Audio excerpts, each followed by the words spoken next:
भातकुली तालुक्यात अचानक झालेल्या चक्रीवादळामुळे तालुक्यातील आसरा गावाला जोरदार फटका बसलाय।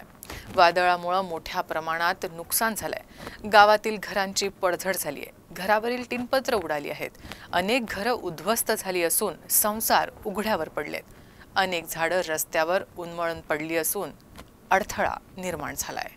तालुक्यात अचानक झालेल्या चक्रीवादळामुळे तालुक्यातील आसरा गावाला जोरदार फटका बसला असून मोठ्या प्रमाणात नुकसान झालं आहे।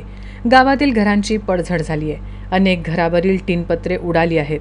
अनेक घरं उद्ध्वस्त झाली आहेत। अनेक संसार उघड्यावर आलीत। अनेक झाडं रस्त्यावर उन्मळून पडली आहेत। त्यामुळे गावातील रस्तेही बंद झाले आहेत। वीज पुरवठा खंडित झाला आहे।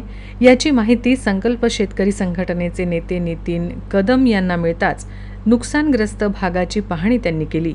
यावेळी त्यांनी प्रशासनाला लवकरात लवकर नुकसानग्रस्त लोकांना मदत करा अशी विनंती केली आहे।